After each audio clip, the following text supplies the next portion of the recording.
নমস্কার বন্ধুরা, welcome to চৈতিস kitchen. আজকে ছোট মাছের একটা অসাধারণ রেসিপি আপনাদের সাথে শেয়ার করব। ছোট মাছ খেতে আমরা অনেকেই খুবই ভালোবাসি। তো ছোট মাছ এবং পেঁয়াজ কলির একটা দুর্দান্ত স্বাদের রেসিপি আজকে বানাবো। তো চলুন প্রথম থেকে শেষ পর্যন্ত দেখতে থাকুন আমি কিভাবে রান্নাটি করি। রান্নার জন্য গ্যাসে কড়াই বসিয়ে দিয়ে দিচ্ছি কিছুটা পরিমাণ সর্ষের তেল। তেলটা ভালো করে গরম করে নেব। আর এদিকে ছোট মাছগুলোকে ভালোভাবে ধুয়ে নিয়েছি, ধুয়ে নুন হলুদ মাখিয়ে নিয়েছি। আর দেখুন তেলটা বেশ ভালো গরম হয়ে গেছে। এখন তেলে মাছগুলো দিয়ে দিচ্ছি, মাছগুলো বেশ ভালো করে ভেজে নেব।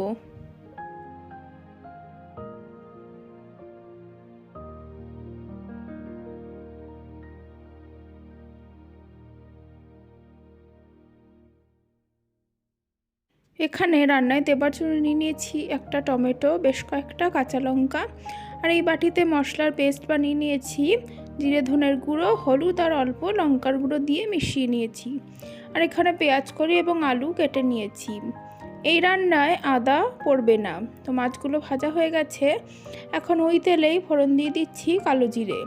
ফোড়নটা রেডি হয়ে যাবার পর পেঁয়াজ কলি এবং আলুটা দিয়ে ভালো করে ভেজে নেব। আর ভাজার সময় একটু লবণ দিয়ে দিলাম, তার কারণ পেঁয়াজকলি তেলে দেবার পরেই বেশ কিছুটা তেল ছেটে। পেঁয়াজকলি এবং আলুটা বেশ কিছুটা ভাজা হয়ে যাবার পর দিয়ে দিচ্ছি টমেটো এবং কাঁচা লঙ্কাটা।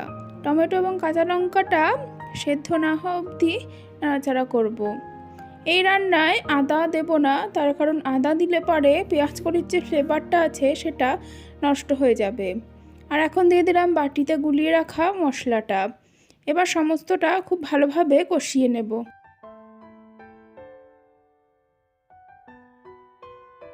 দিয়ে দিচ্ছি পরিমাণ মতন লবণ। লবণ দিয়ে মশলাটা বেশ ভালোভাবে কষিয়ে নেব। দেখুন মশলাটা আমার খুব ভালোভাবে কষানো হয়ে গেছে। দিয়ে দিচ্ছি পরিমাণ মতন জল, তবে খুব বেশি জল দেব না, এই রান্নাটা একটু অল্প ঝোলেই রান্না হবে। তো ঝোলটা দিয়ে ভালোভাবে মশলার সাথে মিশিয়ে ভেজে রাখা মাছগুলো দিয়ে দিচ্ছি। আর এবার খুব ভালোভাবে ফুটিয়ে নেব। ঝোলটা ফুটে ঘন হয়ে এলে পরে তারপরে নামিয়ে নেব। দেখুন বন্ধুরা, ঝোলটা খুব সুন্দরভাবে ফুটে উঠেছে আর বেশ ঘন হয়ে এসেছে। বন্ধুরা, রেডি আজকের পেঁয়াজকলি দিয়ে ছোট মাছের ঝোল বা ঝাল যাই বলুন। তো বন্ধুরা, আজকের রেসিপি যদি ভালো লেগে থাকে তাহলে অবশ্যই ভিডিওটিতে লাইক দেবেন, কমেন্ট করবেন আর আমার চ্যানেলটিকে সাবস্ক্রাইব করে পাশে থাকবেন। ধন্যবাদ বন্ধুরা।